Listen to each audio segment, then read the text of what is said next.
como el Papa ha repetido infinitas veces, con mucha oración, con mucha calma y con mucha fidelidad a nuestros propios dogmas, pero al mismo tiempo con gran caridad.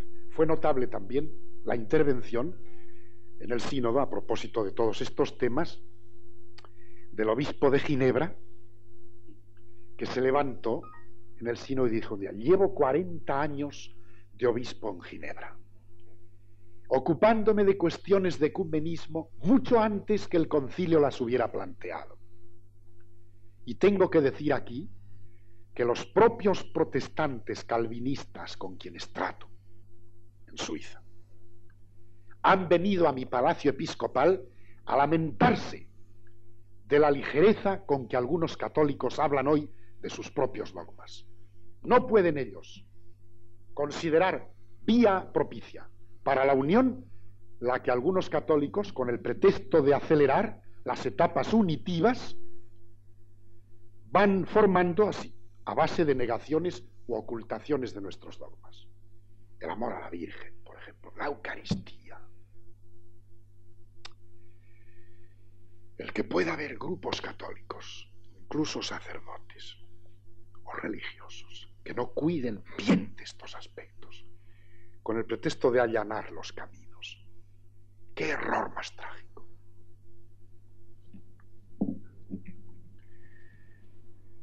No pedir más de lo que se puede lograr. Paradoja y misterio de la cruz y de la acción de Cristo en el mundo.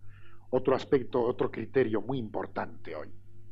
Es decir, aun llegada la unión de los cristianos, aunque los documentos conciliares fueran bien interpretados por todos y bien asimilados, aunque las relaciones entre Iglesia y mundo cada día se fomentaran más, que no prenda nunca en el ánimo de los católicos, hijos de la Iglesia, un ingenuismo que no está jamás favorecido por el Evangelio. A pesar de lo que hagamos, existe el misterio del bien y el mal, del pecado y la virtud, que estarán en la religión. Si con ella quieres actuar, siempre conseguirás un fermento que agita el corazón del hombre, que le hace pensar, amar y sufrir, pero no se logrará nunca la transformación total del mundo. Y por eso es por lo que sufren hoy también muchos sacerdotes buenísimos. Yo se lo digo cuando puedo. Algunos me hacen caso, otros no. En su lucha en ambientes muy difíciles, porque hay que admirarles en lugar de combatirles. Pero quieren ellos que si se colocan en esta actitud o la otra y se hacen mucho más cercanos al mundo y a los problemas de los hombres, que va a ser todo mucho mejor para el Evangelio. ¡Qué error! No se puede hacer que marche el motor de un automóvil sin gasolina.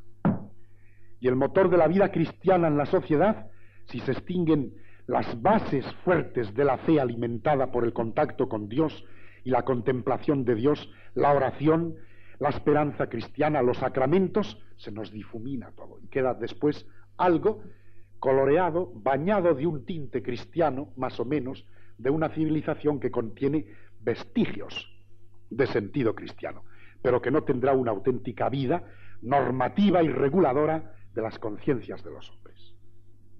Y por eso digo, limpidez interior, virtudes íntimas, oración, exigirse mucho a sí mismo antes que exigir a los demás. Este es un criterio posconciliar espléndido. Cuando hablamos de que hay que reformar la sociedad y cuando se hacen estos ataques y los otros, la primera pregunta que debiéramos hacer es esta. ¿Y usted cómo se exige a sí mismo, usted, predicador de estas exigencias, frente a los demás? Sea quien sea el que venga con esas exigencias. No caer en ingenuidades, pedir al sacerdote lo que es suyo. Tengo que terminar porque es muy tarde. Esto es para desarrollarlo más ampliamente.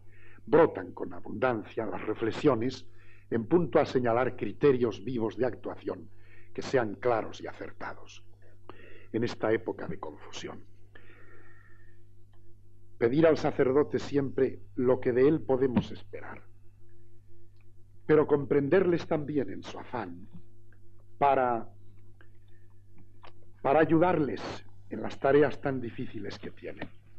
No me resisto, y con esto voy a terminar, a hacer lectura de estas frases recientemente publicadas en la revista Ecclesia por el académico Guitton, este amigo del Papa, el autor del libro ese, Diálogos con Pablo VI. Fíjense a propósito de estos temas lo que dice. No puedo ocultar ciertos temores que siento al hablar con los sacerdotes jóvenes. Como me dijo el cardenal Saliés, tengo dos oídos, uno para oír lo que me dicen y otro para oír lo que no me dicen. Tengo miedo de que esos sacerdotes de mañana, dentro de su noble deseo de asemejarse a nosotros, sus hermanos laicos, caigan en la tentación de invadir nuestro terreno. Tengo miedo de que lamenten que no son como nosotros, hombres que tienen un oficio, especialistas, profesionales, técnicos, políticos, sindicalistas, obreros o patronos, células del organismo social, forjadores de la historia familiar, padres de familia. Tengo miedo de que pierdan el tiempo, se fatiguen y se inquieten en hablar nuestro argot. Por querer adoptar nuestros métodos, nuestras actitudes, nuestra vida trepidante, nuestras preocupaciones temporales, nuestras angustias de hombres comprometidos en las tareas políticas, en una palabra, nuestro estilo de vida moderna. En ese terreno, todavía los laicos seguiremos siendo más entendidos que ellos, en una dedicación total. Los sacerdotes seguirán siendo nuestros guías si permanecen dentro de su propio terreno, que es inaccesible y necesario. Temo que no aprecien bastante la dignidad de su estado, que sientan no haber escogido el camino más ancho y más fácil del apostolado laical. Tengo miedo de que sin decirlo y sin saberlo se arrepientan y cruce por su espíritu un sentimiento que en nuestra lengua se llama melancolía, palabra acertada y exacta. Y entonces, con profunda convicción y con la prolongada experiencia de mi vida, les digo desde aquí: perderéis siempre si intentáis igualarnos y guiarnos desde nuestro terreno laical. Ganaréis siempre si os situáis con alegría, fuerza y sencillez dentro de vuestro terreno propio e inconfundible, el sacerdocio. Os pedimos ante todo que nos deis a Dios, especialmente por medio de esos poderes que solo vosotros tenéis: absolver y consagrar. Os pedimos que seáis hombres de Dios, portadores de la palabra, distribuidores del pan de vida, representantes del Eterno entre nosotros. Y me diréis: pero eso había que leerlo a los sacerdotes. Ya lo hago. Y hay muchísimos que viven así. Pero yo lo leo aquí también a un grupo de laicos porque quiero sacar otra consecuencia. A estos sacerdotes, a esta iglesia, en la cual hoy asistimos a fenómenos de este tipo, hay que ayudarles. Hay que amarles mucho, como se ama al concilio y a la iglesia de hoy. La inmensa mayoría de ellos son generosísimos y llevan un afán muy noble de acercar la iglesia al mundo, de suprimir barreras, sobre todo ante ese drama espantoso del mundo obrero totalmente alejado, o en su inmensa mayoría, alejado de Dios nuestro Señor y de la Iglesia. Lo que hace falta es que se encuentren con laicos como ustedes y como otros muchos, que llenos de caridad les comprendan, les amen y también les digan a tiempo algo parecido a esto, cuando vean, con razón, que pueden caer en algún peligro, pero no despreciarles ni combatirles. Esta es la razón de que yo lo diga aquí. Pero es que además, de igual manera podíamos decir algo a los laicos. Y yo se lo digo a ustedes también. Barcelona tiene mucho que hacer en esta época de renovación conciliar. Es necesario que desaparezca esta atonía que existe hoy en la ciudad, esta división, esta parcelación en unas parroquias, en otras, en grupos que no acaban de verse ni coordinarse. Es necesario que desaparezca esto. Hay que levantar la voz no para dar gritos ostentosos, sino para confesar públicamente nuestra fe con alegría y con esperanza. Tienen que surgir grupos en las diversas parroquias de Barcelona que se reúnan más a estudiar estos problemas y a difundir luz sobre ellos. No esperéis que todo os lo demos hecho. Nosotros, como jerarquía, tenemos obligaciones graves. En cuanto de mí depende, procuro tratar de cumplirlas y voy estableciendo las bases de una organización de la vida de la diócesis cuyos frutos también han de aparecer más adelante.